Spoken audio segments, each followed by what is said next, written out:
Welcome to my world. Handicapped man down at a charity feed. Great spread this morning. God, it was horrible. But it made what I needed to happen. Then I had these people that stopped and said, "Hey, you want some shoes?" I said, "Yeah, I was going to need to get some anyway. So might as well." And if it really comes to fruition, help them buy more shoes so that we can help more people. I'm not we, but you know what I mean. Hell, might as well. There's nothing wrong with helping someone. Race friends, they're back together again. Live from Daytona Beach, Florida, it's Scratch with a K. And live from Las Vegas, it's Alan Michaels.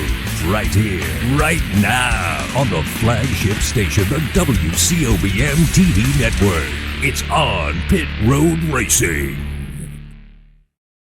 Everybody, here he is, my partner in crime and racing and all that. He's down in Daytona Beach, Florida at the Nutcheck Studios. That's Scratch with a K, my friend. Good afternoon to you, buddy.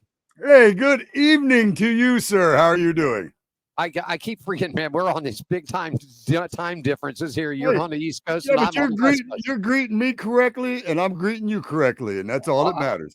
All right, man. That sounds good. How you doing, buddy? Good? Doing good, man. How about yourself? Everything good out there?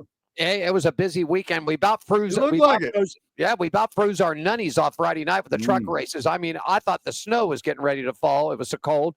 Saturday, it warmed up a little bit. Breeze were still rolling, but beautiful Sunday afternoon for the Pennzoil 400 presented by Jiffy Lube. Scratch. It was a sellout crowd.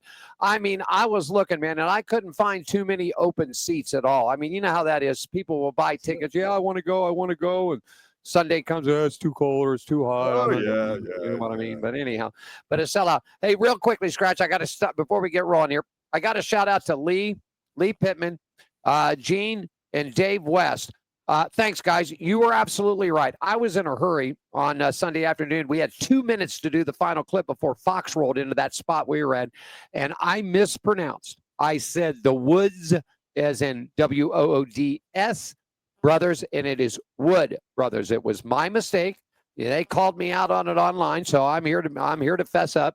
I rushed it, and I just done a spot for the Gene Woods Racing Experience, and so then got all tongue-tied, and they go, "You got 2 minutes on the deck, get out," and I rushed it, so it was not the Woods Brothers, it was the Wood Brothers. Okay, and thank you to Lee and Dave and Gene and everybody else out there for pointing it out. Okay, I just wanted to make it. I'm sure they accept your apology. All right, I'll speak on behalf. Okay, on Pit Road Racing, brought to you each and every Thursday right here at the WCOBM studios here in Las Vegas, 450 Fremont Street. Everybody, Scratch is down in Daytona Beach, Florida. That's the home of NASCAR racing and speed right there in Daytona Beach. He's not too far. Well, you're about 8-10 minutes from the track, aren't you? Yeah, about that. But actually, where you live is not even less than a quarter of a mile from when they used to race on the beach, right? Oh, it's actually on the course. Oh, where I live. So for race fans that's been here and visited and know about the beach track, where the North Turn restaurant is, which is the northern part of the track, right? Where they come up from the beach onto the asphalt. I live 3 blocks from there. So I on the track side. So I live south of there. So I live on the track side. So I literally live on the track. You know what? Maybe next episode I'll get a picture of the beach course and give you an idea of where I live. But yeah, right on the old beach course, man, before they even built the Daytona International Speedway. Here you go. I want to thank our show partners, the Gene Woods Racing Experience, Woods Family Sandwiches, the Hot Shoe Hall of Fame, the Las Vegas Motor Speedway, Atlanta Motorsports Park, Red One Scooters, and Hammer and Harry's. Hey, we're going to take a look at racing weather and around the track. I've got the weather. Scratch has got around the track. So here we go. Racing weather brought to you by our good friends at Woods Family Sandwiches, 931 American Pacific Suite 106 here in the Las Vegas Henderson. More information about catering, log on to the World Wide Web at wfsandwiches.com.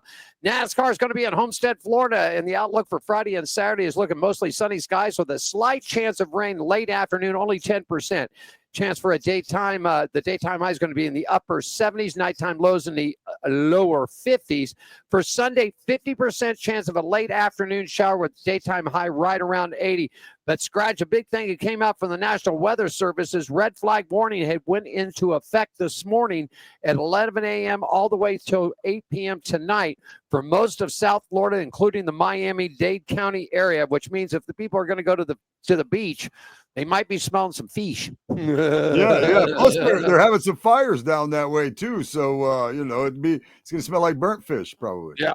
IndyCar's out here on the West Coast. They're at Thermal, California, at the Thermal Club, man, on the circuit. Great race and weather for our IndyCar drivers and fans. Sunny skies all weekend long. Daytime highs up in the upper 80s, possibly low 90s, dropping off to the mid-60s for a nighttime low. F1 is back in action, round number 2 for the 2025 season. They're going to be in Shanghai, China. Going to be mostly sunny skies all weekend long at the racetrack with daytime highs right around the mid-70s, dropping off to mid-50s in the nighttime.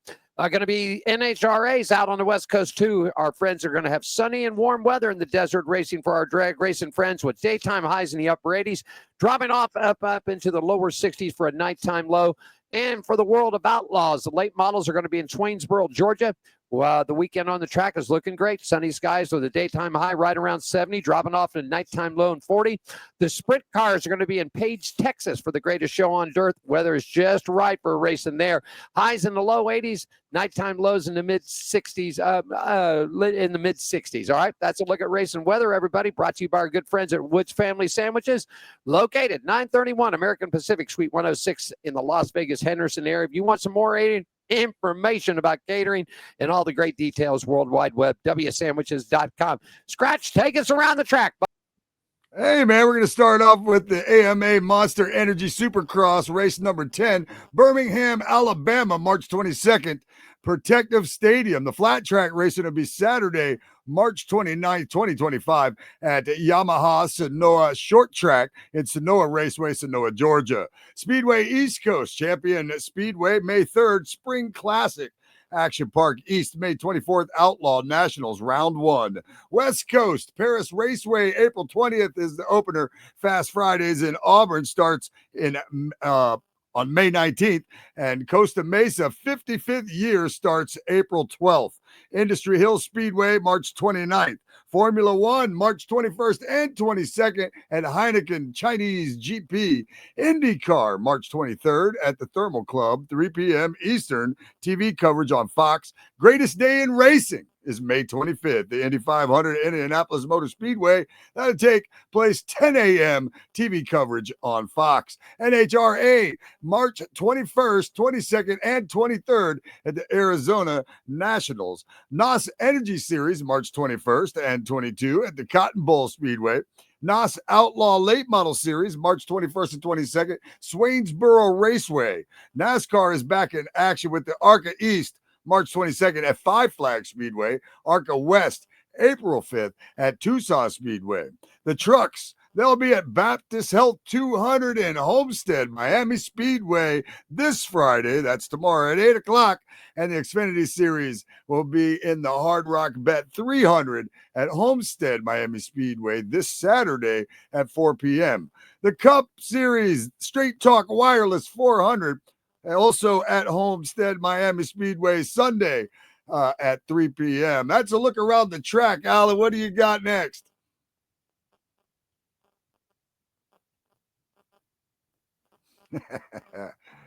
I'm sure he'll be right back.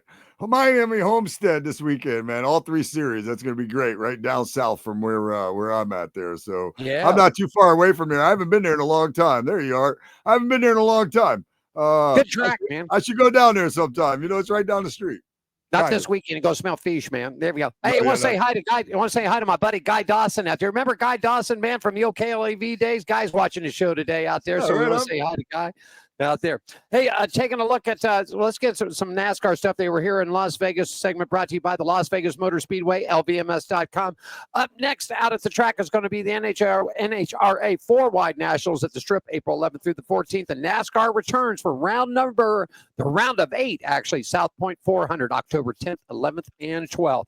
Well, Scratch, they got him rocking and rolling over at the Speedway this past weekend, and it was Corey Day who won the pole for the EcoSafe 200 with a lap of 30.388 seconds. That's 177.702 miles an hour. That was his first pole in the 5 NASCAR Craftsman Truck Series. It's his first pole and first top 10 start in 2025. First pole right there at the Las Vegas Motor Speedway. But it wasn't going to be old Corey that could hang tight because, man, when it all came down, it was Corey Helm. That's right, the 22-year-old driving the number 11 Safe Light Toyota for Johnny Gray and Scott Zebedelli up on the box. He won the EcoSafe 200, his 13th victory in 67 Craftsman Truck races. And I'm telling you, second victory and his second top finish of 2025. Grant Enfinger up in second in his 10th top 10 finish. Looking good. Tanner Gray was third, and Giovanni Ruggiero, highest finishing rookie. Ty Majeski leads the points by 5 over Corey Helm. So just to let you know, wrapping it up, it's Corey Helm with 2 wins, Ty Majeski, Grant Enfinger, Chandler Smith, Stuart Friesen, Ben Rose, Tyler Acom, Gio Ruggiero, and Daniel Hemrick and Tanner Gray wrapping up your top 10. You got some Xfinity action for us. Scratch, tell us all about it, buddy. Yeah, man. The pole last week in Las Vegas was won by Sammy Smith, but the race, it was Justin Allgaier that hit the jackpot in Las Vegas, because on Friday night, Justin Allgaier saw the Eagles in concert on Saturday, and then he was flying because he held off Eric Almirola over a 102-lap green flag run. Allgaier finally claimed victory at Las Vegas Motor Speedway after finishing second 4 times at the 1.5-mile track.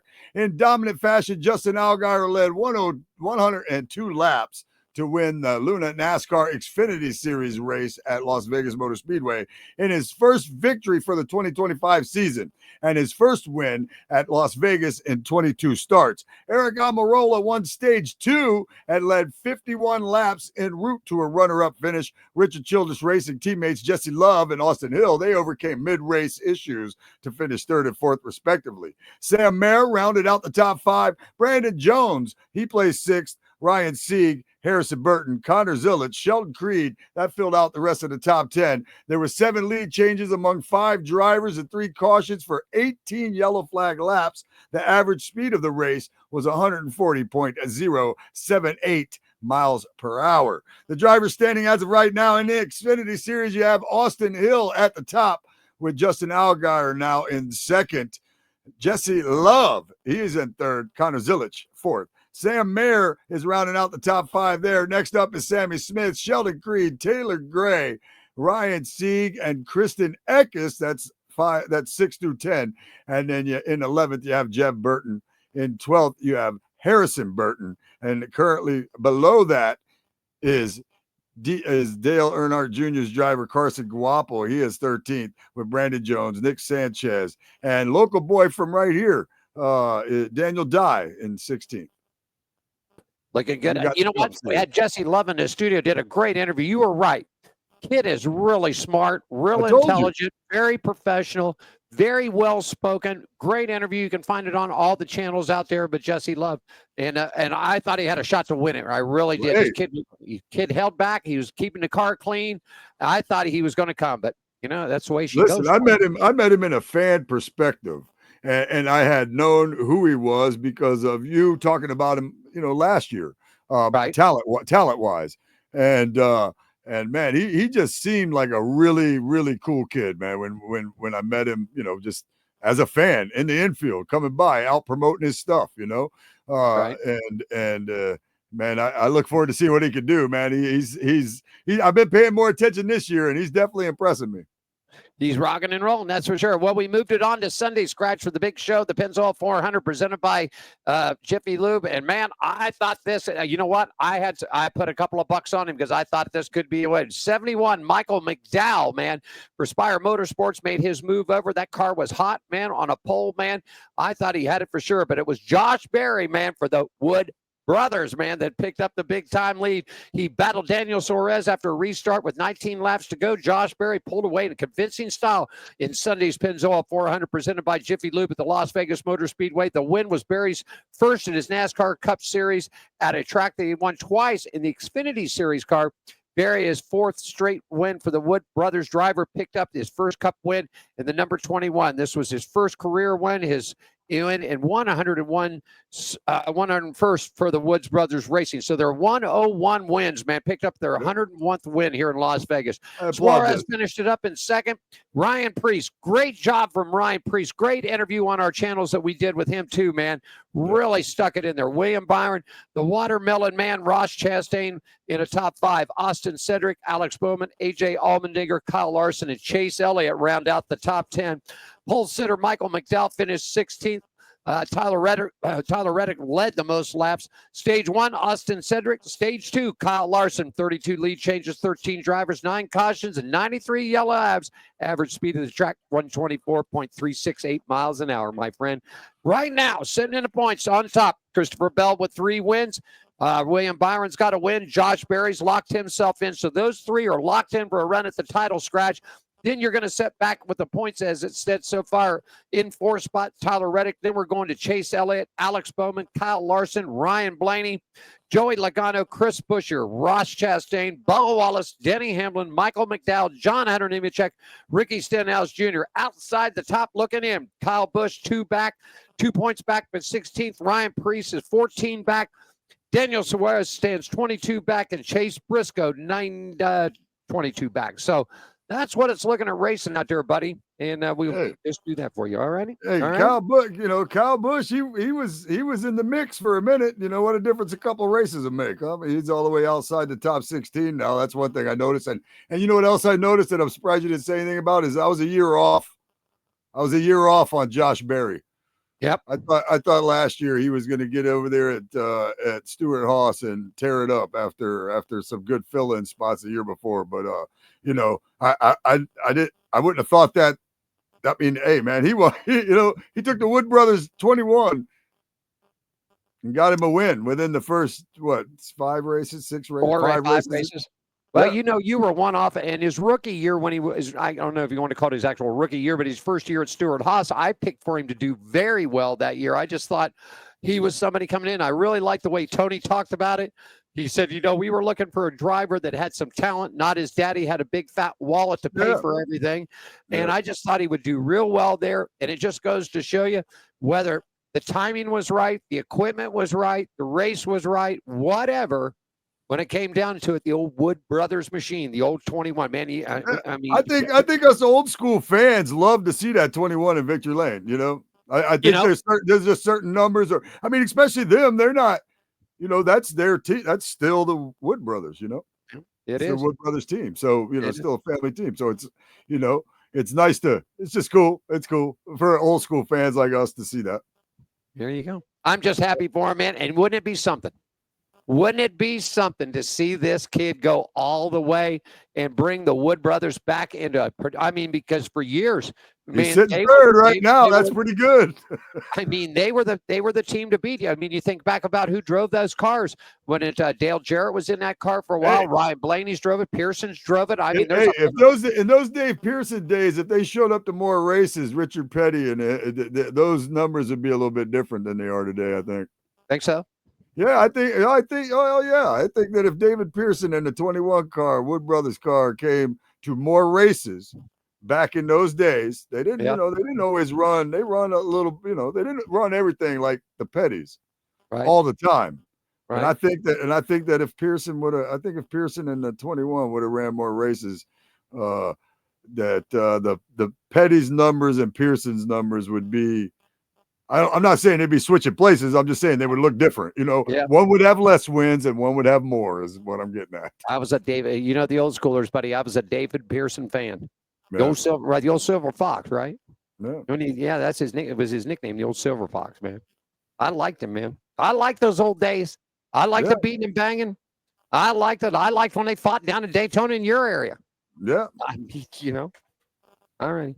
Couple of minutes here, and we'll get to our first guest standing by, Dr. Anji Thornton.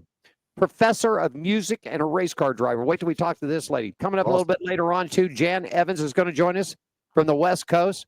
Guy's running West Coast stock cars out there. His dad is in the West Coast Hall of Fame, man. So it'll be interesting to talk to this kid. Real quickly, man, it looks like that they're going to run in Mexico.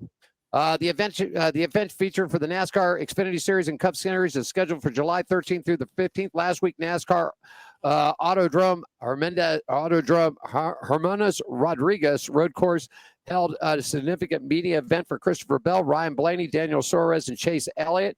In recent weeks, persistent rumors have suggested that NASCAR could cancel the event. They were supposed to go there during the pandemic in 2021. That all got zipped up, so they moved it over to the road course in Daytona. Not too much good because Auto Club Speedway's down. So this is going to be really tricky to see, man. Are they going to go to Mexico or not? So we'll find out. You got some news there about Steve Phelps still optimistic about manufacturers. You want to tell him a little bit about that, buddy? Sure. There's another sign pointing towards Dodge returning to the NASCAR Truck Series, and it's been found in the promotional packet local dealers are issuing to partners and employees. For example, Wisconsin Dodge dealer Jerry Brickner is under the impression Dodge is indeed returning to the Craftsman Truck Series after attending a viral go-to-market meeting with corporate this week. In an email shared and a screenshot by someone in the loop and passed on to Sportsnot, Dodge dealers are anticipating a Ram activation to include its participation in the division next season. Dodge would then target a return to the Cup Series by 2028, with NASCAR working through several options to incorporate various engine platforms under a BOP-style regulation system. An update on that would be that this would be done through torque sensors, which have since been added to the 2025 rulebook for test sessions and advances for this possible solution to incorporating various power plant types. All righty. Well, it's going to be interesting to see. Hey, we're going to take a quick break. Scratch. We'll play a break. Let's go. Now we'll take a break out there and do that for you. We come back. Our first guest is standing by in the virtual green room. Dr. Anji Thornton, professor of music, teaches college, all kinds of stuff, and she drives race cars too. We're going to talk to Anji coming up. After this, everybody. Stand by on Pit Road Racing. Alan here in Las Vegas. Scratched with a K down in Daytona Beach. We're back right after this, everybody. Are you ready for the wildest ride on Fremont Street? The Gene Woods Racing Indoor Go-Kart Track Experience. 450 Fremont Street, suite number 171 on the corner of Las Vegas Boulevard and Fremont Street. Open 7 days a week, noon until midnight. Strap yourself in, pull your safety belts tight, and feel the power and the speed at the Gene Woods Racing Indoor Go-Kart Track Experience. Downtown Las Vegas, Fremont Street, 450 Fremont Street, suite number 171, right on the corner of Las Vegas Boulevard and Fremont Street. What are you waiting for? Log on, get your tickets now. It's time to go racing at the Gene Woods Racing Indoor Go-Kart Track Experience, 450 Fremont Street, downtown Las Vegas. Jerry B. here up in Sacramento, Union Gospel Mission, giving out some shoes to the homeless here. A lot of smiling faces. We got one deal. We give you a pair of shoes. You got to give us a smirk and a photo. And this is the mission of the Hot Shoe Hall of Fame, which is a non-profit organization based out of Las Vegas, started by Gene Woods. We're trying to do good things and fill little holes in people's lives the best we can. And today we're up in Sacramento, just doing the best we can. Thanks for supporting us.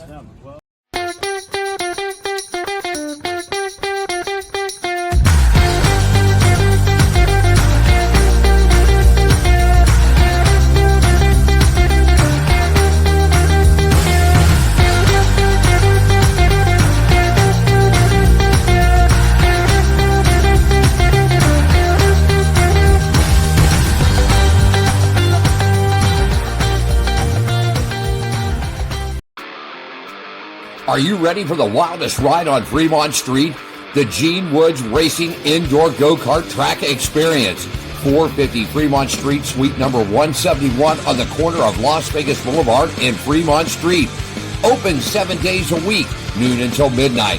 Strap yourself in, pull your safety belts tight, and feel the power and the speed at the Gene Woods Racing Indoor Go-Kart Track Experience, downtown Las Vegas, Fremont Street, 450 Fremont Street, suite number 171, right on the corner of Las Vegas Boulevard and Fremont Street.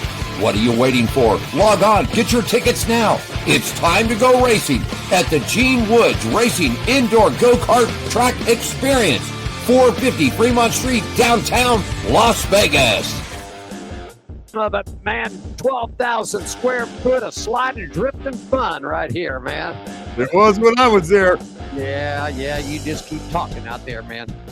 I've already started to lock in the dates for next year. Diane's already put a thing up on the travel calendar, so you ain't going to escape for no wedding parties or no thises or that's or anything else. You're coming out here with me next year. Yeah, I get my rematch. I'm having me a special cart built just for you. Hey, I owe you at least that, though. You owe me that. All right, you ready to go, man? Let's bring our first guest in, man. I mean, I got this woman's bio, and I mean, my God, if I read the whole darn thing, I wouldn't have any time. We wouldn't have time to talk to her. I can just tell you, this woman has done a lot of stuff. I mean, she's not only a race car driver, she's a professor. She teaches music. Okay. She drives race cars. I can't begin to think about what it is. Ladies and gentlemen, please welcome her. And race friends, please welcome Miss. Or I don't know if it's Miss or Mrs. anymore. Dr. Anji Thornton. Dr. Anji, afternoon. Good afternoon to you, man.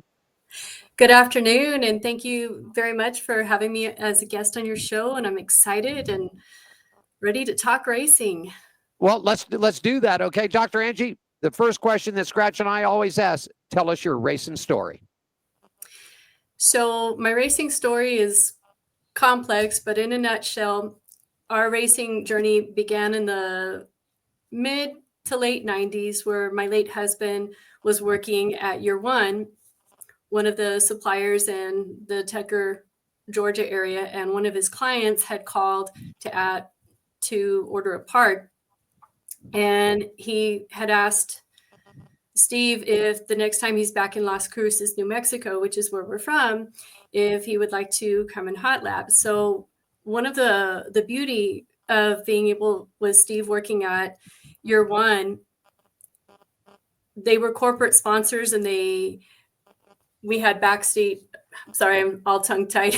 It was a long commute home, but we were invited to NASCAR events, grassroots racing events, as well as NHRA events. And we just built some amazing friendships and relationships, had the opportunity to meet some wonderful people in racing. And then when we came back to Las Cruces, New Mexico, that's where Rex Porter had invited us. And that was our foot in the door into dirt track racing in southern New Mexico and West Texas.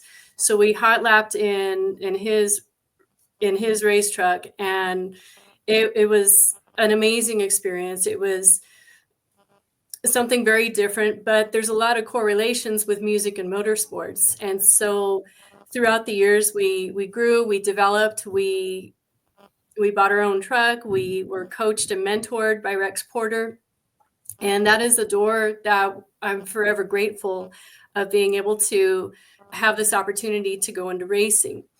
And so with that, we've been able to travel in what was known as the Governor's Cup Series. And so about 20 years ago, we had 3 dirt tracks as well as 1 asphalt track that was part of that series. And so you had the opportunity of racing throughout the state as well as the local dirt tracks, and having several opportunities for championships, whether it was the Dual City, the Tri-City, or even the Governor's Cup.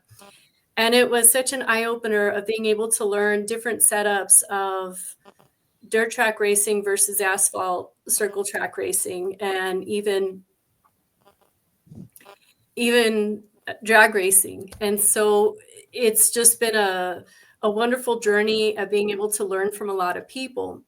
And then unfortunately, in 2008, my husband had left this earth, and starting life over again, I had some amazing people that mentored and coached me and took me under their wing, and learning to adjust to a life without Steve, who had taught me everything that there was about racing, as well as Rex Porter.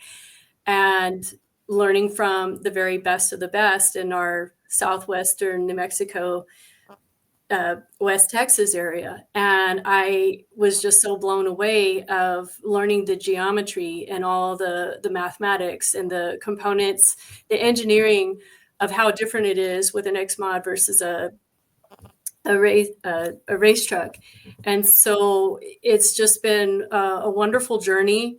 And I love the challenge. I love being able to go someplace new and learn the track, learn from other people, being able to push myself and push my truck to the limits. And one thing that I also learned from our mentors is that races are won in the garage. And having Gus Carney, my former crew chief's father, teach me so much about setups. It was a game changer of, instead of struggling and trying to do with what I knew, of learning how to properly do things so that I could be more successful. Well, Scratch got a question for her? I had just went through it. That it's something that was always important to me as a racer. I don't know if you can see over my shoulder, but I have a little Ford Focus Enduro car, so I do like full contact racing and stuff like that. Always junk type racing. But something that was always important to me was growing up and learning racing and stuff was my stepdad. Back when I first started liking NASCAR, I had liked Donnie Allison because he ran number one, because my stepdad that raised me, he had ran number one. And now I race number 39 because my stepdad's race car, he transitioned into racing 39 most of his life before he passed. So that's something that caught my eye right here about your number being number 51 in honor of your father-in-law, and it actually being 51 because of Area 51. Do you want to elaborate on that? Like I said, that was just something that I read that kind of tugged on me a little bit because it's something I can relate to. So my father-in-law had worked at Area 51 a while ago, and then my late husband was also a paramedic. And being born and raised in the 70s, we admired how the paramedic program had evolved and how it's blossomed into what it has become today. And so when you're choosing your branding, your logos, the number, I mean, it's so intimate because there's so much meaning behind everything that you do.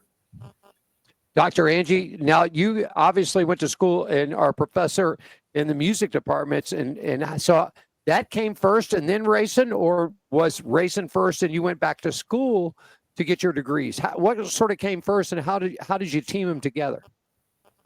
Well, they were concurrent. Steve and I met when we were undergrads at New Mexico State, and we always had an affection for racing.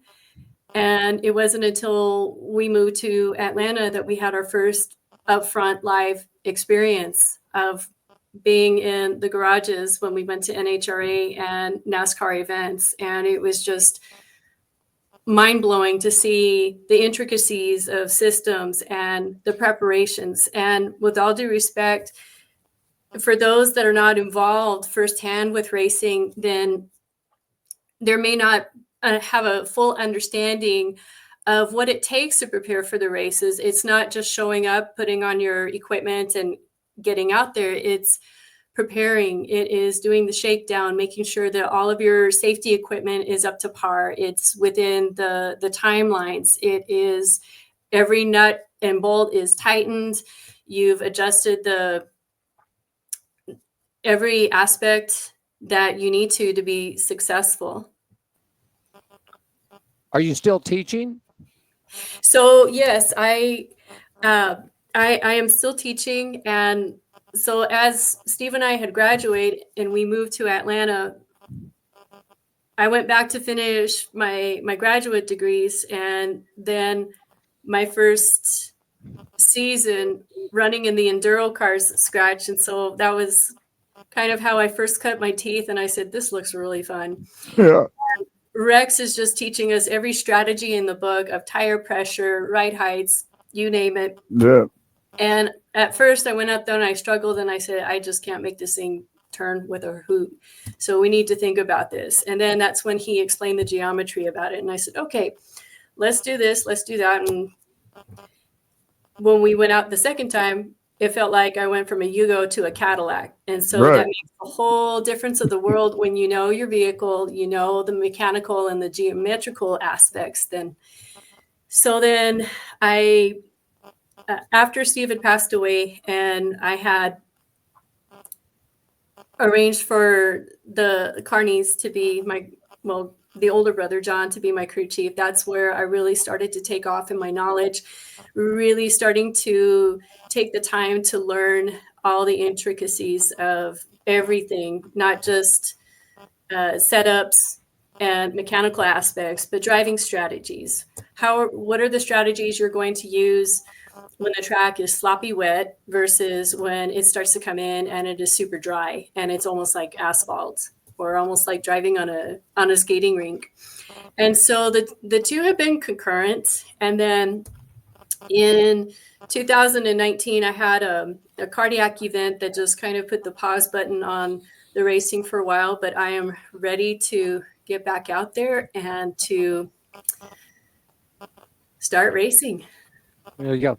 Who have you admired along your racing career, be it a driver or somebody else?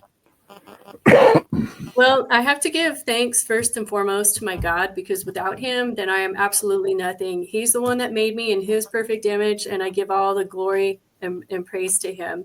And he has also given me some wonderful people in my life, my family, my late husband, and he was the first person that I've really loved and still love and admire and appreciate for opening those opportunities. And Rex Porter, of course, our mentor. And Rex at one time had a drag strip here in Las Cruces in the 1960s. And so he's a very well-known Renaissance driver of racing just about every class that you can possibly think about here throughout Texas and New Mexico.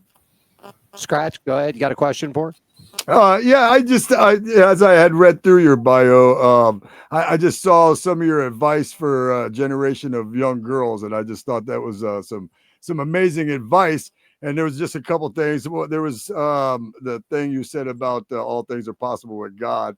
That's just something that reminds me of my mother, so that kind of struck me a little bit. Just read through your bio, there are a couple of things like I said, felt a little personal to me. The one thing, like I used to do wrestling back in the day before got back into racing and stuff like that. And kids as fans, like with my comedy, I don't really have anything like that. But with wrestling I did, and it was kind of something that was different to me, and it's something that I had missed. And I find that I have that with racing. It doesn't really matter what you're racing. It kind of draws a younger, their kids are impressed by it. So I would imagine, and I guess I'm asking, you probably especially have a lot of young girls or young fans that are just like, just because you're a female driver, that it probably draws a lot of attention to yourself. Well, I very much support the younger generation. And when I worked at one of my former campuses, I would actually bring the truck with me to school. And they knew Mondays was shop night because I would have it after the races over the weekend, go to the car wash, get it all nice and ready and prepared. So that way we can start working on it and get those underway. And then they would see me bringing the truck to school on Fridays, because Friday nights we would race in El Paso. And I had one student who was just really struggling. And with this being an early college, they were taking their high school classes and their college classes at the same time. And it could be overwhelming and intimidating. And I had a student that just was really in a difficult time saying, well, I can't do this. And I said, look, honey, all things are possible. And I said, I want you to come with me right now. And we went outside into the parking lot, all the way at the very back. And I made sure, first of all, that the truck was out of gear. And I went ahead and I turned the power on. And I said, I want you to start this truck and I want you to feel that power. And at first, she was very intimidated. And I said, look, and I walked her and gave her those instructions of pump the throttle 3 times, and then just hold it down until it turns over, and then release it. And then you'll flip this other switch. And so she was just, oh my gosh, I'm in a race truck. I can feel the power. And I said, well, that is your potential. And so using those correlations, and there's a lot of relationships with music and motorsports because they're not only both in the entertaining industry, but they also require a lot of discipline, a lot of focus, a lot of collaboration with others. And that's what makes a very successful musician as well as a driver or team. Certainly does. It does. Unbelievable, huh, Scratch? She's a professor, teaches college and races cars. And she might be the most positive person I've ever spoken with in my life. She does. You definitely send an aura out of very positive, and race car drivers have to have that. I mean, because you're going to have good days. You're going to have good days where you got a top 10. You're going to have good days where you're top 5. A good day you bring home a win. But then you're going to have those days to where you're starting in a field of 23 and you're 21st. You know, I mean, it's just that's the way it is. But I mean, great. Now, have you been to Dr. Anji? Have you been to Las Vegas and seen our complex out here? I have not been to your complex in Las Vegas, and that is definitely on my bucket list. And so I may have taken a few years as a sabbatical from racing, but that doesn't mean that I'm not involved or my passion has died. It's just life happened, and you just have to do the best that you can. And going back on that comment of sometimes you're in a world of crap, is that even allowable on this? I'm sorry. Yes, you're fine. Yes, you're fine. Yeah, you'll be all right. Censored? No, I'm just joking. Well, I've had a couple of times where, yes, there were some very dark moments. One of my tracks that I raced in Tularosa, New Mexico, which is one of the campuses that I currently serve with, the community is just wonderful people. I didn't even have the tow vehicle in park, and people that I had no idea who they were started coming out. We were late to the races because we got off from work late, and they started putting down our ramps, and I'm like, wow, this is nice. The clay is that terracotta clay that turns into some very fine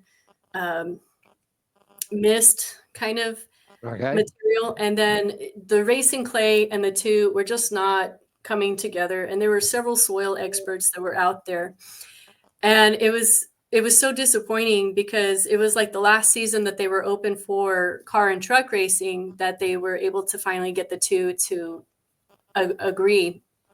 And there was it was so dusty that we couldn't even see. And I'm like, I'm just going to have to put on my big girl pants and just pray for the best. And I saw an outline and I said, okay, good. I haven't run over anybody. So that's a good thing. That's a good thing. And then all of a sudden I feel this wham, and all my power just cut, and I'm like, uh-oh. And when the dust cleared, well, there's this giant tire that said Goodyear, right this close to me. And it was a freak accident where one of the other drivers was broadsided, and then he ended up on top of my hood. It was just really weird. And I'm thinking, how bad is it? And they said, well, your whole front end is gone. And I said, but I could still go out there. And they said, no, you can't. Tore front end off of it. Oh, that's something else. Scratch, you've torn front ends off. You've burnt clutches up. You've been there. I know. Oh, yeah. I got to put a clutch in this weekend, and I've torn the front end off several times. There you go. Well, go ahead. Oh, go ahead. Sorry. Well, let me tell you, the trucks are notorious because we use a metric chassis from like a Monte Carlo, and they are notorious if you don't weld and plate and super duper reinforce that area where the trailing arms come in. Well, unfortunately, one race I was going into staging and I was like, wow, it just feels really, really loose. I don't think the pit road is that sloppy wet. What's going on? So another driver from behind me was trying to tap me saying, you have a major problem. Don't get on the track. Well, I didn't know that until after I got on the track, and I was sliding everywhere, and I slid into the infield, and those two components had completely broken off, and it pulled my drive shaft, just separated from the transmission. It was like, oh my gosh. but that'd have been a wild That ride. sounds like my kind of nights. Go ahead. I was going to say, we got about a minute and a half left to go before this. I want to thank you for time. Before I let you go, I'd like for you to take a moment to let everybody know where they can find you social media, how you're coming along, your racing, websites, sponsors, anything like that you'd like to give a shout out to. So I'd like to give a big shout out to everybody. They can find me on social media at Anji Thornton Racing on Facebook and on Instagram, AMT51 Racing. I'd like to give a big shout out to all of my fans, my sponsors and family, and especially my God.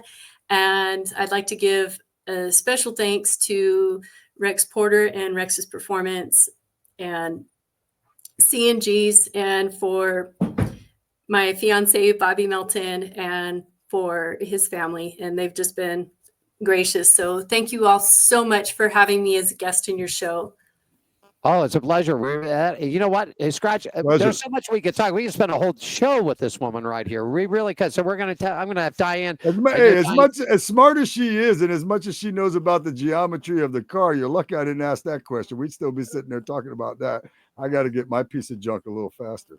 All right. Oh, I'm so nerdy. I can just totally geek out about all of that. Yeah, I hear you. I'm going to tell Diane to rebook you on the show coming up in September or something. We're going to have you back, and we're going to spend a whole show with you because Diane. We'll just do an episode of the geometry of racing. Yeah, there you go. We can do that. That's it. We could do a whole series, you know. Yes, the geometry of racing. Dr. Anji, thanks so much for taking time with us out here today. We certainly appreciate it. And listen, you're more than welcome to come down. You ever make it to Vegas, get a hold of Diane. We'll get you pit passes. You want to see NHRA, we'll take you there. In fact, NHRA is coming here in 2 weeks. 4 wide is coming, man. 11,000 horsepower times 4, all getting ready to rock off the strip. Dr. Anji, thanks so much for joining us today. Have a great day. God bless you, honey. And we'll talk to you. God bless you too. Thank you all. There's you, Dr. Anji. Our next guest, Scratch, Mr. Jan Evans, is standing by in the green room. We're going to talk some Washington West Coast racing with this guy. On pit road racing, Scratches in Daytona. Yours truly here, Alan, in Las Vegas. We're back in 2 minutes. Jan Evans joins us next, everybody. Are you ready for the wildest ride on Fremont Street? The Gene Woods Racing Indoor Go-Kart Track Experience. 450 Fremont Street, suite number 171 on the corner of Las Vegas Boulevard and Fremont Street. Open 7 days a week, noon until midnight. Strap yourself in, pull your safety belts tight, and feel the power and the speed at the Gene Woods Racing Indoor Go-Kart Track Experience. Downtown Las Vegas, Fremont Street, 450 Fremont Street, suite number 171, right on the corner of Las Vegas Boulevard and Fremont Street. What are you waiting for? Log on. Get your tickets now. It's time to go racing at the Gene Woods Racing Indoor Go-Kart Track Experience. 450 Fremont Street, downtown Las Vegas. Jerry B here up in Sacramento, Union Gospel Mission, giving out some shoes to the homeless here. A lot of smiling faces. We got one deal. We give you a pair of shoes. You got to give us a smirk and a photo. And this is the mission of the Hot Shoe Hall of Fame, which is a non-profit organization based out of Las Vegas, started by Gene Woods. We're trying to do good things and fill little holes in people's lives the best we can. And today we're up in Sacramento, just doing the best we can. Thanks for supporting us.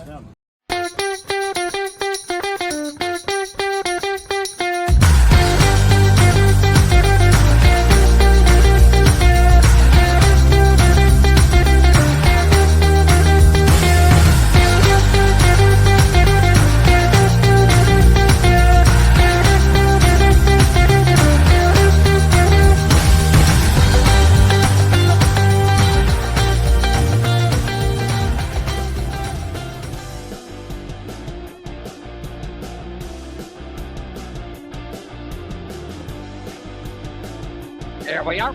And good afternoon. We're back at you. Scratch down in Daytona Beach. Alan here in Las Vegas.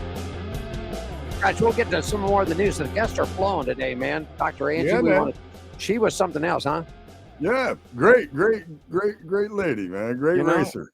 That's it. You ready to go? Let's go. Let's go back to West Coast. Standing by. There he is on our StreamYard satellite service there. Mr. Jan Evans joins out there. Jan, good afternoon. Welcome to the program, buddy. Good afternoon, Michael. Hey, Sketch with the K. Thank you for having me on. There you go. First of all, I want to get started with this. Your dad, I want to make sure Scratch, he's a racing family, okay? Yeah, man. I like That's this. what I like. I like racing families. Now, your dad was a 3-time NASCAR champion and a West Coast stock car and is a member of the West Coast Stock Car Hall of Fame, correct? Correct. Yes, he's a West Coast Stock Car Hall of Famer. Okay. Now, and what division did he run did he run Cup? Did he run the old Winston West? What did he run? I believe it was the Winston West series. It was more like the late model touring divisions back then, but it was a pretty big deal back then. Yeah. Well, my owner of this network rode NASCAR and did the Winston West series. Mr. Gene Woods. I don't know if you've heard of him. I talked to Gene earlier to find out that he might have been in the same era as your dad. That's what we were trying to find out. When did your dad run? He ran in like the 80s and 90s. I actually have a little a hero card I have sitting over here too. That's his hero card from back then. All righty. Well, Scratch, you know what to say to the man. I'm going to let you take it off. Go ahead, Scratch. Tell him what we want to hear. Okay. Hey, man. So what's it like being part of the Co-Wiki Driver Development Program? That's pretty cool, right? Yeah. Yeah, so I made it as a semifinalist in the top 13 there. I didn't make it into the final five, but it was really cool being in the selection and doing the interviews for it. I'll probably do it next year again, try and get into the final five, but it's a really cool program that helps younger drivers elevate to the next level. Certainly does. And we both, Scratch and I, are both Kawiki fans. So let me just get it started this way, Jan. Tell us your racing story, how you got started, what's going on. The airwaves are yours, my friend. Tell us all about it. Yeah, I've been racing since I was 4 years old. Of course, I come from a racing family. You could take it even farther back. My dad, he was racing down in the Snowball Derby. You guys might know what that race is. It's a big late model race. I was born December 4th, so he was down there racing, and he actually caught a red-eye flight back home, landed in Seattle, drove about 2.5 hours to where we live in Wenatchee, and he made it like a few minutes before I was born. So he was literally racing when I was about to be born. So, come from a pretty big racing family, and I started in quarter midgets at 4 years old, and then from there I went up to Hornets, and then I started racing late models around 13, 14 years old. Got my first win since I was 14, and kind of been hooked ever since. Unbelievable. There you go. When did want to do that? I want it. When did they allow you? When did they allow 4 you? years old. Wow. I was going to say here you got to be 16 to drive they call it late. It was late model. Then it's super late now. Now they call it pro late model is what they call it out here now. So you got to be 16. So what are the age requirements? You're in Washington State, correct? Yes.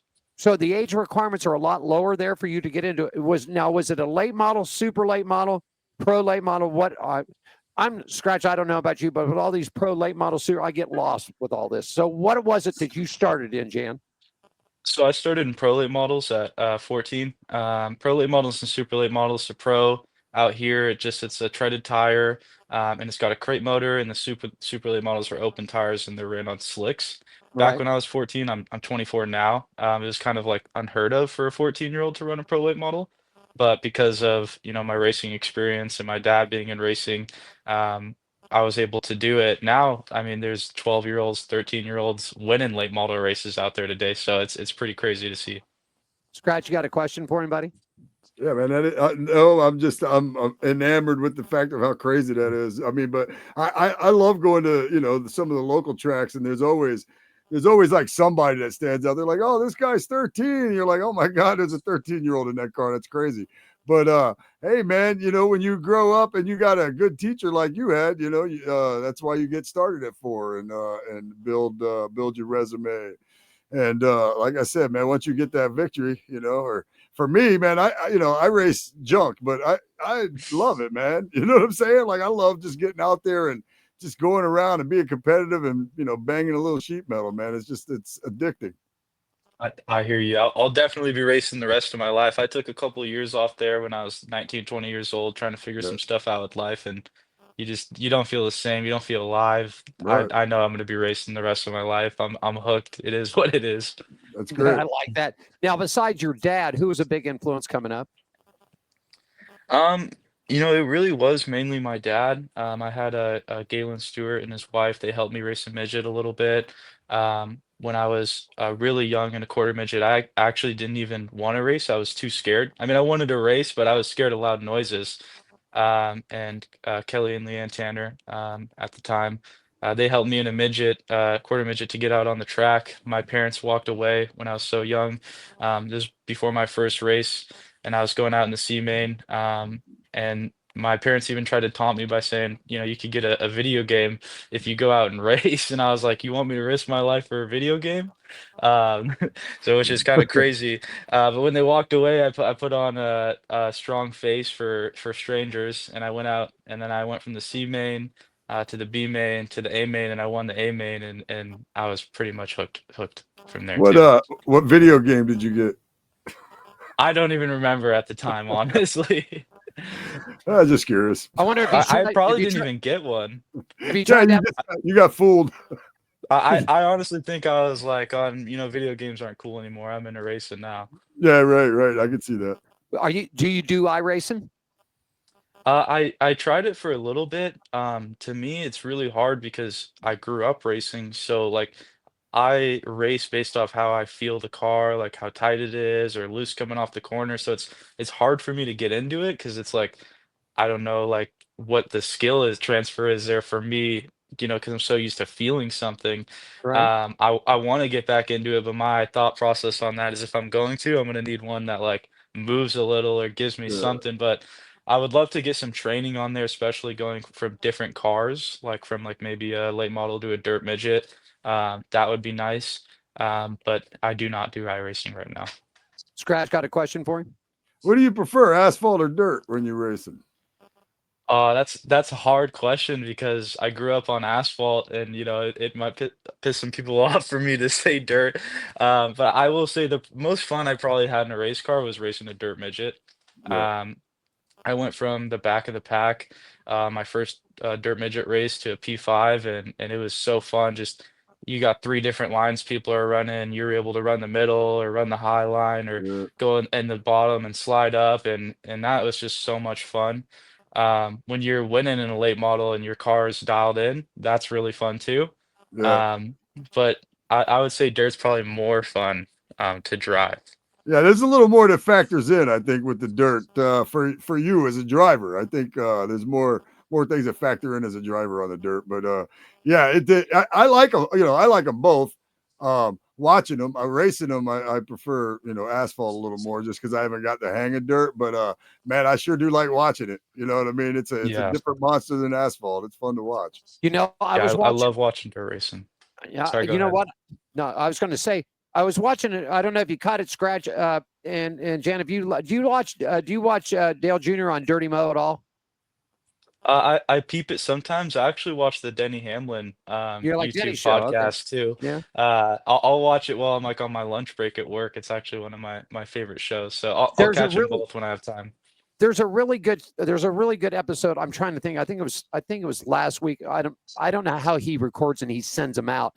But anyhow, there's a very, very good interview about how he talks about his father, Dale Sr., and when he started off racing, that he insisted that the kids try the dirt because he said the dirt would make them better asphalt racers. Now, Sure, I don't know. I'm not somebody. I have sat behind of a wheel one time. That was it in a celebrity race. That's all I ever did. I used to race a little motocross when I was a kid and ended up busting my ass up pretty good. So I got off of that real fast. But driving on, and Scratch, you've done a little bit of both, but Jan, you've done them both. Now, driving on the dirt, has the dirt made you a better asphalt driver, and vice versa? Has driving on the asphalt made you a better dirt racer? Yeah, I think just getting in the car and getting seat time will make you a better driver. I kind of have a mixed opinion on this. A lot of people say dirt drivers can go to asphalt and be really good compared to like asphalt drivers going to dirt, and I hear that for sure. But I've seen dirt drivers go to asphalt and they do terrible because it's completely different driving style, and you're trying to keep traction the whole time rather than in dirt you're breaking loose the whole time and creating speed around the track. I think if you're just a good driver, you're going to be a pretty much good driver in almost anything you do. But I could definitely see like dirt teaching you some things. but I don't think it always factors into being a good driver all around. Scratch your shot. Go for it. Yeah, man, I'm not a good driver. That's why I race junk. But dirt, I just could never get the hang of dirt, really. But at the same time, and as a matter of fact, my next enduro race is actually at a dirt track, so we'll see. We'll see how I do. But yeah, man, like I'll just reiterate what I had said earlier about I like watching the dirt. I believe though that it would probably make you better. But I liked what you said. Which is a good race car driver can race on anything. So that's the important thing. If you're good at it, if you're a good race car driver, you can drive on anything. I'm going to pull one name right out of it, and he's proven is Kyle Larson. I mean, Jan, what do you think? I mean, this guy, NASCAR suspends him because of dirty talk on the iRacing. Okay. So then he gets suspended from NASCAR. So then he goes ahead and starts running modifieds, starts running, the big block sprint cars and all that. What he enters 100, what was it, Scratch? 104 events and wins 88 of them. So my question of it is, do you think? My thing of it is, I said this to him in an interview. I personally think in the United States, he's the best driver all around, the best driver in a race car in the States, top 5 in the world. Jan, what do you think? I mean, this guy's driving it all, man. What do you think, buddy? Yeah, Kyle Larson's a monster. That guy's a different beast. He's I would agree with you on probably one of the best drivers in the world. I'm a big Kyle Larson fan because I'm a big dirt fan, dirt midget fan especially, and dirt sprint car fan. I was watching Dirt 2 on Flow Racing. It's a pretty entertaining show if you guys ever want to check it out. That just kind of encases dirt racing, and yeah, Kyle Larson he's just a different beast. What do you? Have you seen the new thing that's out, the new high limits? Have you seen it yet? Yeah. It debuted here this past weekend. Yeah, I was gonna say, I actually stopped by the Gene Woods Racing Experience and had a little fun in those drift carts with my buddy. He's sitting on the couch over there. It was his 21st birthday, so we were down on Fremont and we knew about the show, so we went and visited. He actually whooped my butt in them. But I was trying to explain, I'm like, hey, I was just trying to drift, I wouldn't say that might be for sure racing, but I'm we glad were I'm talking glad you crap a mentioned little that. bit. I actually beat Alan Michaels right there at that same track. Oh my goodness! Wait, Gene is going to have a flip on this. That you were actually here. You were here this past weekend, and you were at the High Limit show, right? Yeah, so that's what we came down there for for his 21st birthday, and we love racing. So we checked out the High Limit show. Unfortunately, we flew back on Saturday, so the Thursday race got rained out, and then the Friday show got canceled. And we were at the NASCAR truck race too, and that pretty much got rained out. But we were expecting it to be warm down there. I wore 2 sweatshirts, and we still were like, we're gonna die sitting out here. It's That so weather, cold. that Vegas weather's different when it gets cold out there. Yeah, it's definitely different. Yeah, So you like the drift track here, huh? Did you like the drift track we got here? Yeah, it was fun. I've been to a lot of different go-kart tracks and it was definitely like different. Some go-kart tracks aren't the most fun, but the fact that it has like a little drift factor into it, it's definitely fun. I was trying to ride the wall around the corners and it was kind of a blast. I enjoyed it. He's pulling the old watermelon man. He's going to do the Ross Chastain of Martinsville, man. There you go. I did it a couple times on accident. I talked to Ross. I actually interviewed Ross Chastain this past weekend, and off camera, I looked at him and I said, Ross, I said, I really appreciate it. And you guys learned it off the video game. But I said, if you would have tried that back in the late 80s, early 90s, that would have never happened because the wall wasn't built that way. The old wall at Martinsville was just nothing but a guardrail on that one section. If he'd have tried it then, boy, he'd have probably, I don't know if Scratch, you remember when you remember when Michael Waltrip crashed out big time at Bristol and broke that country time car in about 3 spots, right? If he'd have tried that then, it'd have been the way it was. I'm just telling you. That's good. So what's up next for you, Jan? 2025 season, what are you racing in? What's going on with the schedule this year, buddy? Yeah, so upcoming here on the 26th, I'm going to run the Leonard Evans 150 at Wenatchee. It's actually a race in honor of my grandpa. I won it last year. It's a super late model race. From there, we go to Tri-State Challenge Series, which is a pro late model series sponsored by Hoosier. Top six, first gets 6,000, second gets 5,000, so on. We're basically for late models running the biggest money paying races out there. We're kind of a lower budget team, and I spent all winter finding partners and people to help us out. but we're not a low experience team. We're very experienced. We can get the job done. So we're going to try and make it to all the big money races and hopefully, make some money from those races to carry on to the next and finish our full schedule out. Um, but that's the plan for that on late models, and then I'm gonna go run some dirt midget races down in Pennsylvania, and that's gonna be the Appalachian Midget Week with the Extreme Outlaw Series, and then I plan on running one 360 sprint race before that down in Ventura, California, doing a little dirt sprint car school to get myself prepared to run the bigger dirt series down in back east. I think you should very, very, very seriously think about bringing your late model asphalt car down to Las Vegas, October 18th. Yeah, Open we've comp. talked about it. Open comp with 15 grand on the line, winner take all, my friend. I think you'd have a darn good shot at this. I'd like to see Scratch. I might have to, if he comes down here, I might have to fly you out here for this. I might have to come. Yeah. Yeah, Open comp. The Cars Tour West series is going to run there. That's probably something we'd run with them down there in Vegas. I think they run there a week after my last race or 2 weeks. So we might run that. If you find anybody that might want to help me buy a set of tires or can help us with hotels or something, like I said, we're kind of a lower budget team, but sometimes we have people that'll help us. Maybe they want to go down there and party a little bit and they're willing to help pitch in, but every little bit counts to make it. I think I might. You keep in touch with Diane. I think I might be able to help you out with the hotels.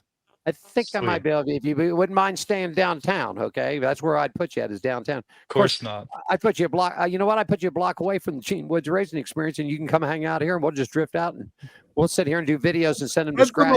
That's the most, yeah, thank you. Rub it in. I appreciate that.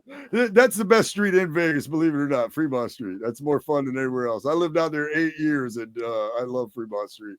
See, I keep trying to talk him to move him back here, and he keeps trying to move me to Florida. So I don't know. We'll end up somewhere.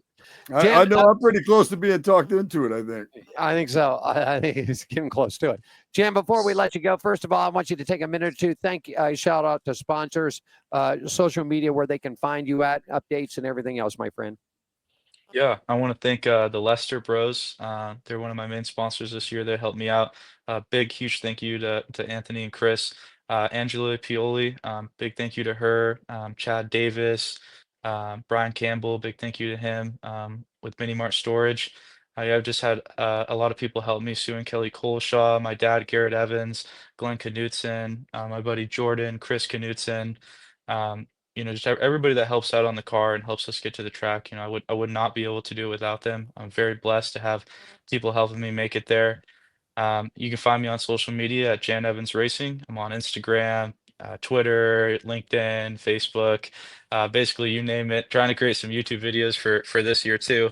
Trying to gain some traction. I still got a little dream that I'm trying to make happen, and whether I make it in NASCAR or I race short track racing, I know I'm going to be racing the rest of my life. So, is your goal to come to NASCAR? I would love it. It'd be nice to race and focus on racing and not work. But I work a full-time job too right now.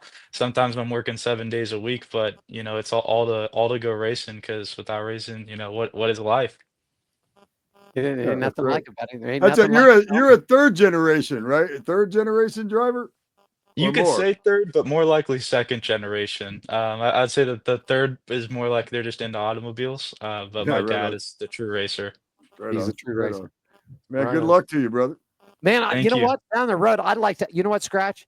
I'll have Diane reach back out to you. I'd like to have you and your dad on at the same time. This would be really cool. Father and son type of thing. We have never done a father and son here. No, it'd be cool to hear each other's stories. Yeah, I'd like to have that. I'm going to have Diane reach back out to you, Jan, and get you, if your dad's up to it, and join us one time, and we'll get a month or two down the road and have you guys back. And if your dad's got time, I'd love to have you both on, because this would be a really cool thing to have. Don't you agree, Scratch? Yes, sir. I do. I think it'd be cool to hear them tell stories about each other along the way. Yeah, I bet you got some. I'm sure it's been quite. I'm sure it's been quite a journey. I bet it is. Jan, anything else that you'd like to pass along before I cut you loose here? Not really. Just follow me on my Instagram, Facebook, Jan Evans Racing, and a big thank you to everyone that helped me out this season. And I'm excited to go show what we have. You got to pull some strings here, Scratch. I got to pull some strings and get this young man down here to Las Vegas. I got to get him on the. Have you ever been on the bull ring, man? No, but I've been there and watched a couple late model races. You like that track, huh? Yeah. My dad likes you it got to too. get him here, Scratch. Here's that, and Scratch ain't far away from where he's at too. One hell of a racetrack down in Florida, down called New Smyrna Speedway. Down Scratch, what about 15 miles from you, where you're at, right? Yeah. It's not that. It might not even be that far. It might be 15 miles. I don't know, but yeah, New Smyrna and then Volusia Speedway Park, where Kyle Larson won an outlaw race down here during Speed Weeks. Is out. Probably that was probably about an hour from me. That's where you're running. Aren't you running up there next weekend? No, I'm running in Ocala. You're running in Ocala. Yeah, for Tour of Destruction. So all right, there you go. Jan, thanks so much for joining us, buddy. Appreciate it. What a great story. Yeah, man. Good luck. Yeah, thank you guys. Have a great season, man. Jan Evans out there from Washington State. Going to run that super late models, running the dirt, running the asphalt. He's just kicking butt everywhere he goes. We got to get him to Vegas, man. More of On Pit Road Racing as we wrap it up for Thursday. Scratch down in Daytona Beach, Allen here in Las Vegas. Our special guest wrapping up, Mr. Jan Evans. Back for a final wrap-up in 2 minutes, everybody.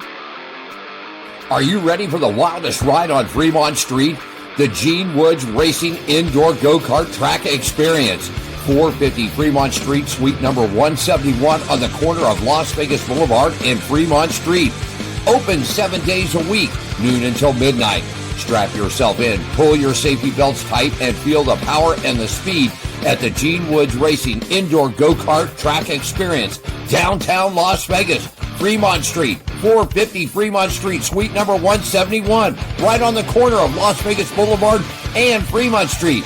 What are you waiting for? Log on, get your tickets now. It's time to go racing at the Gene Woods Racing Indoor Go-Kart Track Experience, 450 Fremont Street, downtown Las Vegas.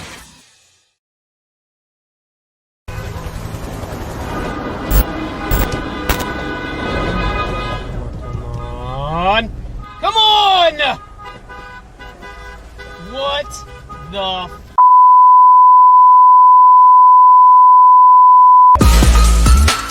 yeah! Oh man! Woo! That is awesome! You got it right. I got a call, Scratch, from our buddy Jeremy Porter. He says we got to come down there and see him, man. We got to come down there and see him. Who? At Atlanta Motorsports Park. Oh yeah, man, we do. I remember we talked about that last year. I don't know why. Oh, I know. Are you worried about me beating you somewhere else? Beating you somewhere else? You just want to rematch it. You just want to rematch at Gene's place. You're afraid to go somewhere else. All right. That's all right. He's got a place that he's putting together down in Kingman. Might have a little dirt area down there. I'd take you down there for that. Hey, a couple quick topics. I'm going to throw this across the board. I ain't no good at that. I know. I ain't no good at the dirt. I ain't no good at any of it, man. I'm better off just. Me neither, man. I'm fixing my car every time I race. Gene called me today. He says he's looking at a NASCAR Craftsman truck.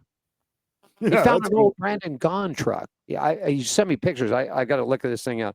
Hey, I want to run over a couple of things for you, and I just want your inputs on it, okay? So because our interview sort of ran there, but NASCAR remains committed to coming back to Southern California. Fontana's been destroyed. The only thing that's left of it is a little piece of the back wall section. They're talking about building a 3/4 mile short track. What do you think?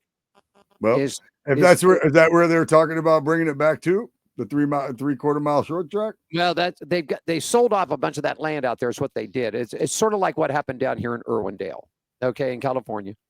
Irwindale Speedway had been running for years and years, Scratch, and finally people kept wanting to buy the land. The number came across. Nope, it's not going to happen. No, this is our last year. Nope, it's not going to happen. Well, finally, somebody wrote a number in the old school days, wrote a number on the napkin and slid it across the table. That number is what bought it.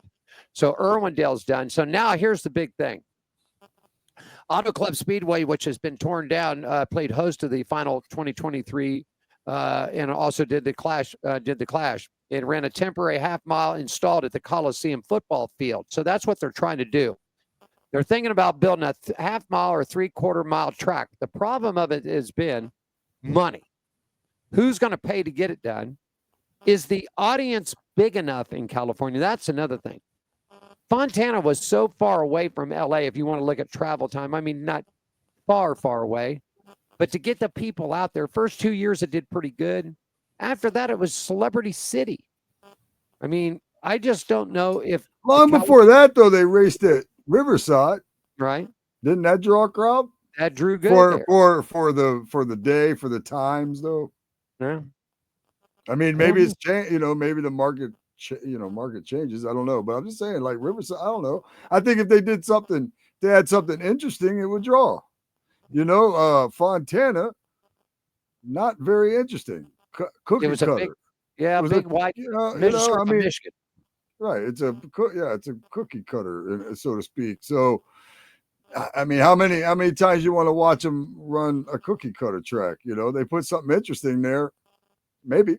Denny Hamlin and Kyle Busch said there were press notes about Denny Hamlin's talked about it on his podcast. Kyle Busch said something about it this past weekend that they were talking about short track and racing in California. Well, pretty much like you said, everything's gone. Irwindale's gone. There's a couple. Madeira's still running. You don't think that speedways, big speedways, that Kyle and Denny both said if they're going to do something, let's put a short track in. So maybe that's the way to go. Maybe that's the way to go. Maybe if they team up and maybe think about this. Maybe if they team up and think about putting a short track in there, and then alongside of it put a drag strip. Yeah. Yeah, I don't see why they couldn't get some interest if they did something interesting and different. Like I said, Fontana was kind of more of a cookie cutter type track for me. To me, it just reminded me of a big Michigan. Let me ask you about this. NASCAR announced an updated and open exemption provisional rule, which is used to secure a starting spot. Julio Castroneves did it for the Daytona 500. Teams must still request a provisional 90 days before the event. If there are more than 40 cars in the field, automatically expanded to 41. What do you think about this?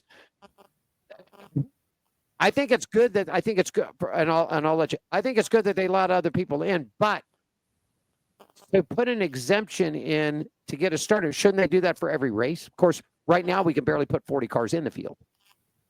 Right. Go ahead. They're not even they're not even putting 40 cars in there hardly at all. So, I mean, whatever that rule, but I think I said it while I was in the infield at Daytona during speed weeks for the 500 that I didn't like it for Helio. Not anything against him.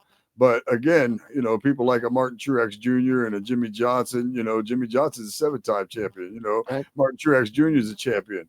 They're running cars that aren't on the whatever they are, the charters. Right. I kind of try to just forget those things exist.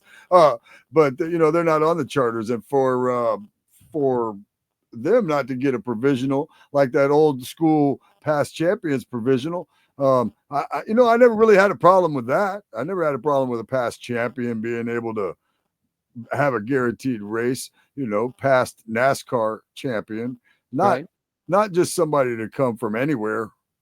Even if he is one of the best in the world, which Helio was, even for that, I don't want you to guarantee he gets in. I want to see him earn his shot against these NASCAR guys. I don't want to see him just get in for free.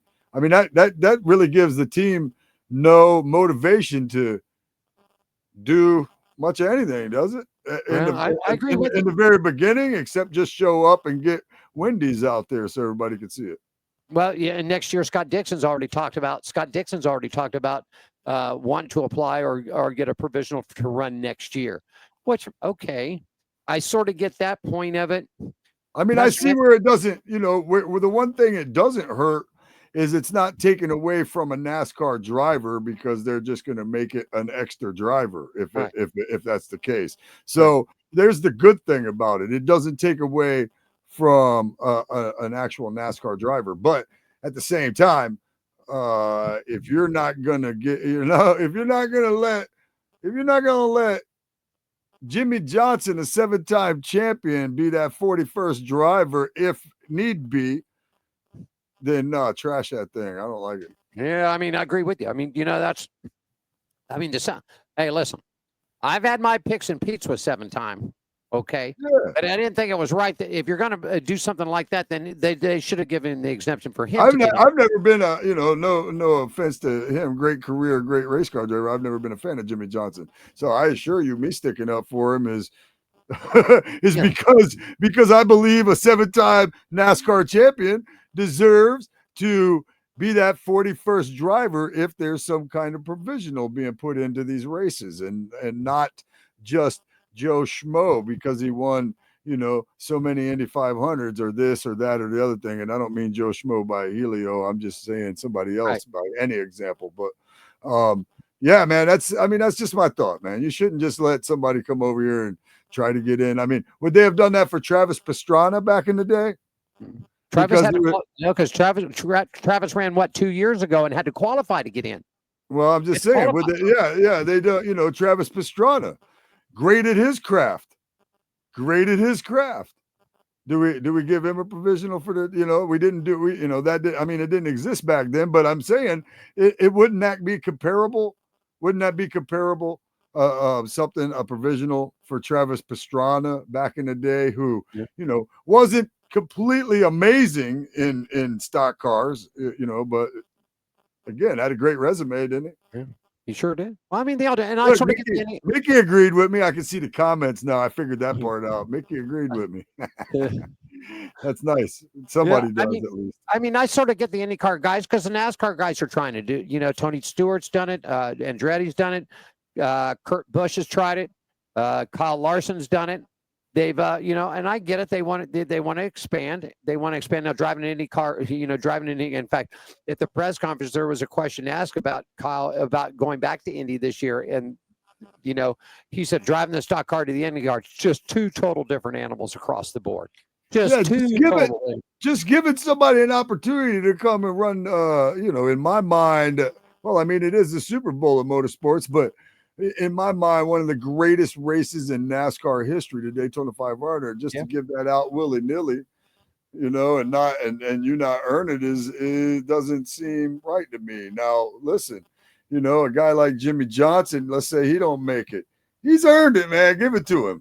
Martin Truex Jr., one championship. He's earned it, man. If you can win a championship in NASCAR, I think you've earned that spot to make sure you're able to race if you show up with your car. Other than that, though, if you're coming from the outside, man, you got to prove you can hang with these boys and girls on occasion when we have, you got to hang with them or hang with them or go on back to the house and try it again next year. Try it again. There you go. Yeah. What's up for you next week? You racing this weekend or you off this weekend? No, I'm going to show you what I'm doing this weekend. Oh, my goodness gracious. I'm doing this clutch right here this weekend. I do want to shout out, though. I want to thank my boy Tim from TG Scoops, the ice cream shop in South Daytona, one of my sponsors. He made sure we got the clutch. And that's as far as he's going with that. He's not helping. But I don't care. It's all right. I'll get me and my boy Gene and my boy JD. We'll be down at C&L Towing this weekend. That's what I'm doing. I'm doing that clutch right there that TG Southern Scoops bought me. So I'm pretty thankful to have them on board. And then I'll be racing the following Saturday, provided this clutch thing works out. Right. I'll be racing the following Saturday at Ocala Speedway, which is a dirt track. So it'll be the first time I ran on a dirt track since a long time ago, man. But it's Tour of Destruction, man, and I love their promotion. So wherever they're at in Florida, I'm gonna go run with them. Real quickly, that IndyCar's at Thermal Club this weekend, and now can anybody beat Chip Ganassi?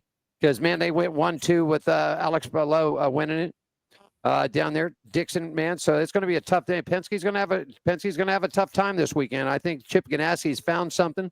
And just to let everybody know, F1 got kicked over in Melbourne, Australia last week, land down under.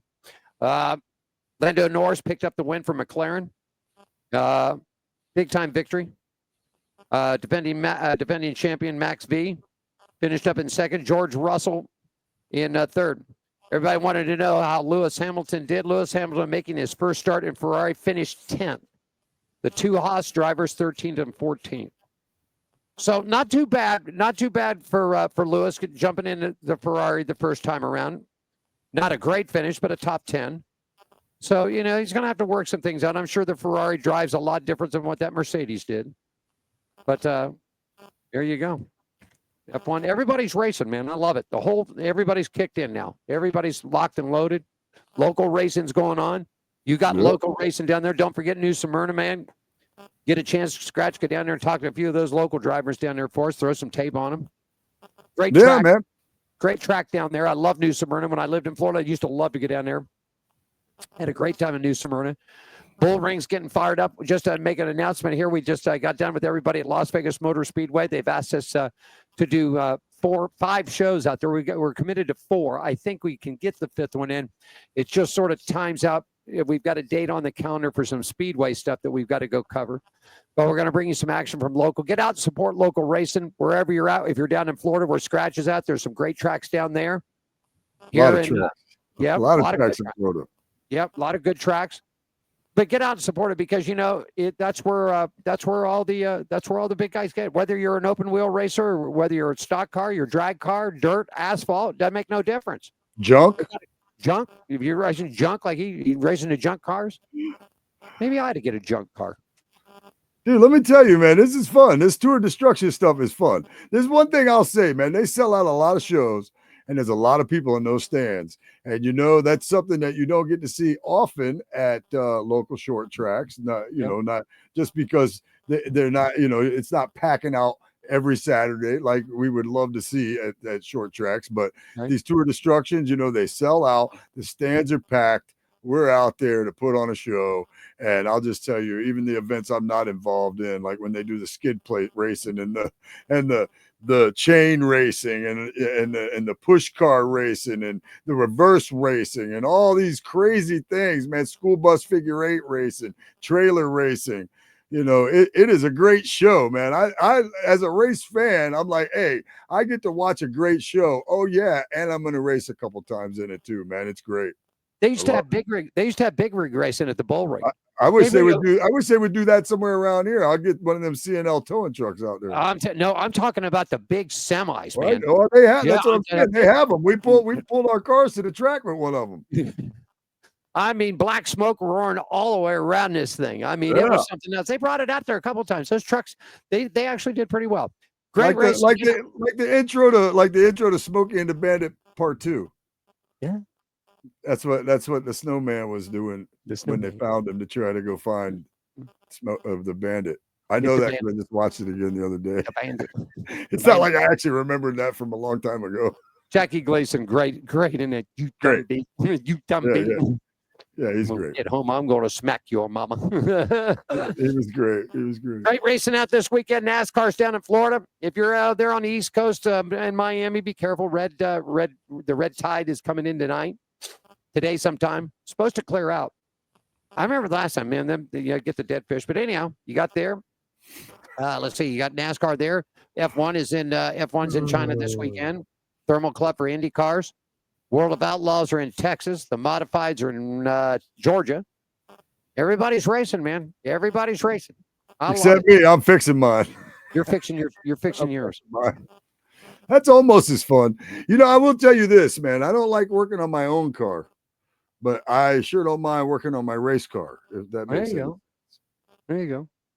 All righty. Any final comments where they can find it? What about the Scratch Comedy Show? We doing anything this week? Not this week at all, man. I'm taking it a little easy this week. I had a pretty good week last week. And like I said, I went down and got a few things prepped on the race car, getting ready to go and put some work in on it this weekend. And so I've just kind of got that in the plans for right now. I'll do that. And I am a host karaoke tomorrow night at Mulligan's Grill in Port Orange. So we'll host that little party there. That's always a fun time. And, like I said, man, we'll be elbows deep in clutches this week. Elbows deep in clutches. There you go. We'll be back at you next Thursday. Let me see if I'm not mistaken. I pulled my notes up here. Mickey Gentili's going to be on with us next week. He's going to be joining us. He's going to talk a little racing with us. Coming up first 2 weeks in April, man, we're going drag racing because the NHRA is coming. We're going to have the Skaggs racing team. That's Jake Coughlin Jr., Erica Anders. They're all coming on. Josh Hadgett, Vice President of Media Relations. I got a little special surprise. I got a thing working in a deal. I got Matt Hagan coming on, buddy. And if the cards fall right, then his partner, the Smoke himself, will join him, Tony Stewart. Okay, so we're working on that deal. NHRA is coming to town. Want tickets for it? LVMS.com or the NHRA.com. They're here in about 2 weeks. Okay. Final comments where they can find you social media, Scratch.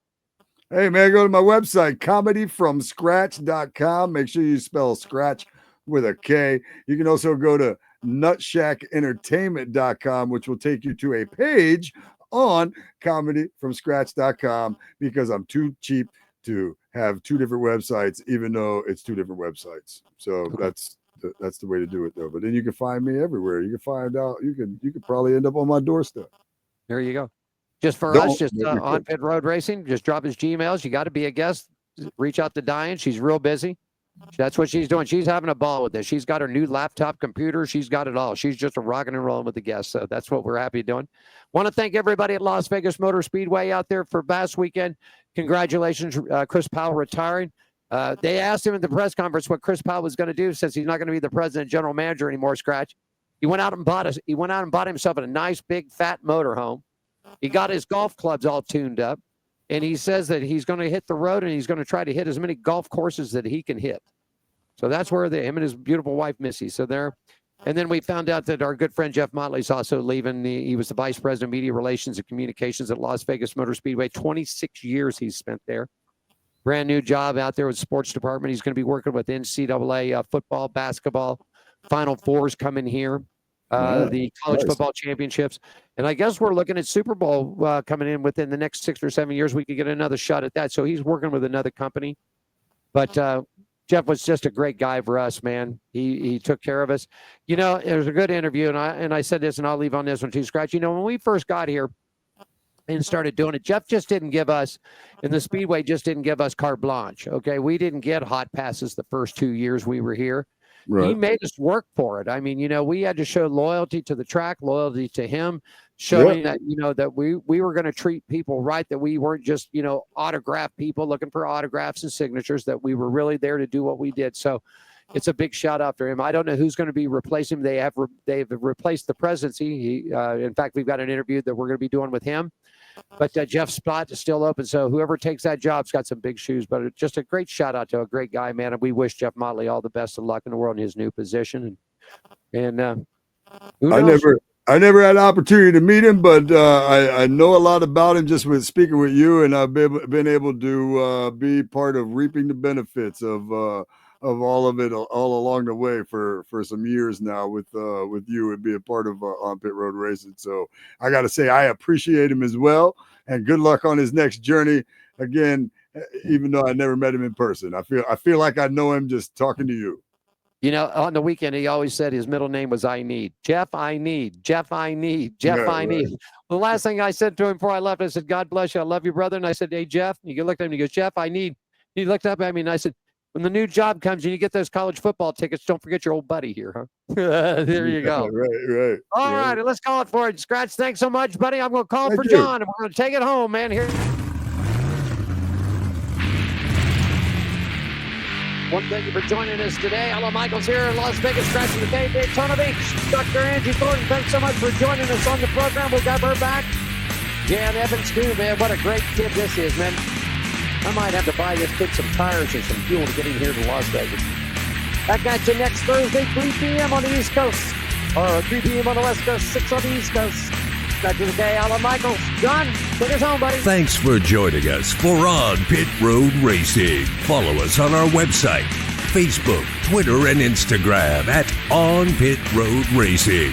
On Pit Road Racing is written and produced by WCOBN TV. I'm John the Announcer for On Pit Road Racing.